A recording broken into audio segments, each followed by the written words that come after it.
Hey everyone! Welcome to the Monthly Review,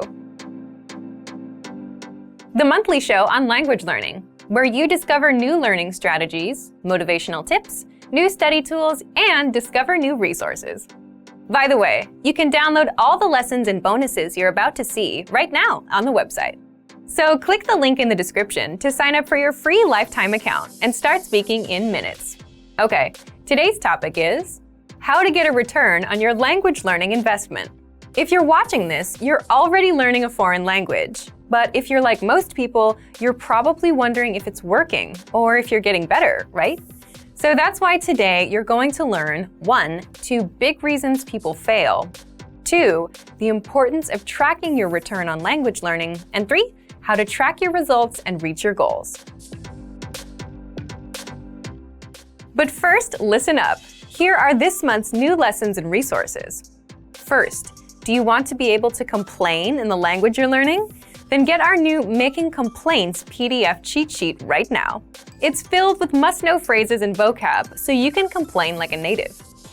Second, the 400 Everyday Phrases for Beginners ebook. You'll love this new book.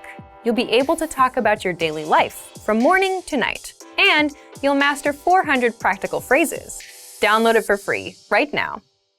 Third, the 50 most common adjectives. If you're a beginner and you don't know these adjectives, then this is a perfect chance to boost your vocabulary. This 1-minute lesson will get them stuck in your head, guaranteed. Fourth, 20 phrases you'll need at the movies. Learn how to say, "Excuse me, you're in my seat," "I'd like to buy a ticket," and much more with this 1-minute lesson. To get your free resources, click the link in the description below right now. They're yours to keep forever. Okay, let's jump into today's topic. How to get a return on your language learning investment. I'm learning a language, but I'm not sure if it's working or if I'm getting better. Have you ever felt this way? This is a very normal thought to have. But before you go and blame your textbook or your app, let's make sure you're not the one making mistakes. So let's get into part 1. You already know the first big reason if you've watched our previous monthly reviews. People often fail because they set vague goals, like "I want to be fluent," which they don't know how to achieve. But the second big reason is lack of time. They don't put in the hours. Learning a language is a lot like going to a gym. You get what you put in. For example, if you get a dumbbell and do nothing, nothing happens.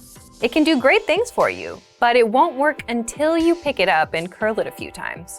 The same thing goes for whatever language learning resource you're using or not using. If you put in 1 hour a day, you get results. If you put in 10 minutes a day, you get results. But if you put in 0, you get 0. You can have the best language learning method in the world and get 0 results if you do nothing.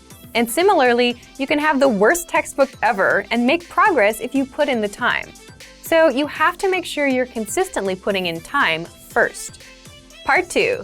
Getting a return on language learning. Now, if you're putting in time and have a consistent routine, the next step is to track your effort and results. There's a good quote for this. What gets measured gets managed. Meaning, if you track your progress, you can know what works and what doesn't. And you know how to improve. So, let's say your dream is to speak the language, and right now you're using a quiz app to learn the language. How do you know if it's working? You can waste months doing this until one day you realize you can't speak. Or you can figure this out sooner if you track your effort.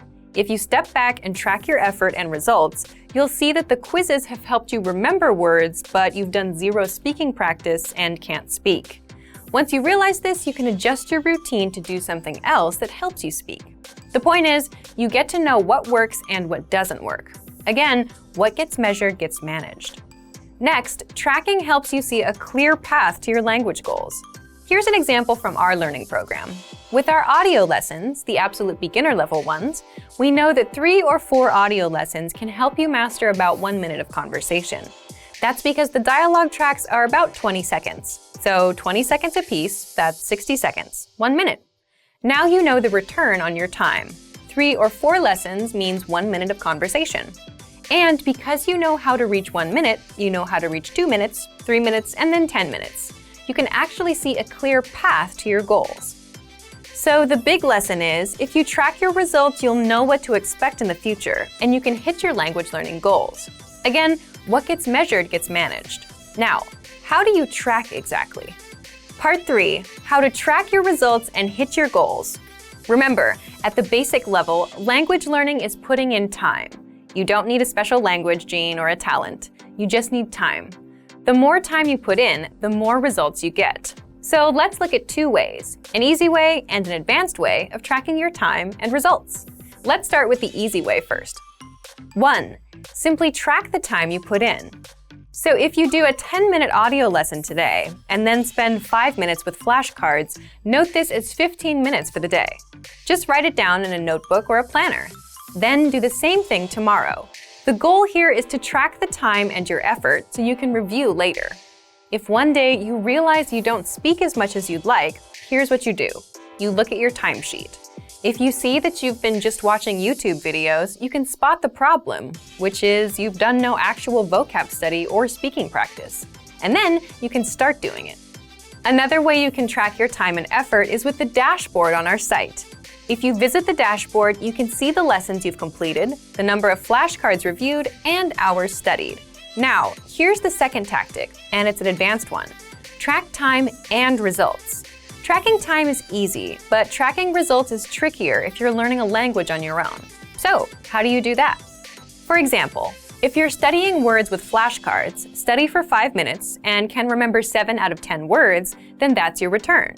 You know that 5 minutes gives you 7 words. If you know this, you'll know what to expect when you learn new words. Another thing you can do is work to boost that number to 10 out of 10. Next, if you're practicing your listening skills, try to gauge how much you understand. If you understood about 20% of a 3-minute lesson, then that's your return for now. But by knowing this, you can start asking questions like, what can I do to understand 50% of this lesson? Will doubling my time double my results as well? Will reviewing this lesson for a few minutes a day every day work better than trying to memorize it all today? Then you put these questions to the test and try them out. And because you know your return, you can see if it really works. So thank you for watching this episode of Monthly Review. Next time, we'll talk about how to find time to learn a language. If you enjoyed these tips, hit the like button, share the video with anyone who's trying to learn a language, and subscribe to our channel. We release new videos every week. And if you're ready to finally learn language the fast, fun, and easy way, and start speaking from your very first lesson, get our complete learning program. Sign up for your free lifetime account right now. Click the link in the description. See you next time. Bye!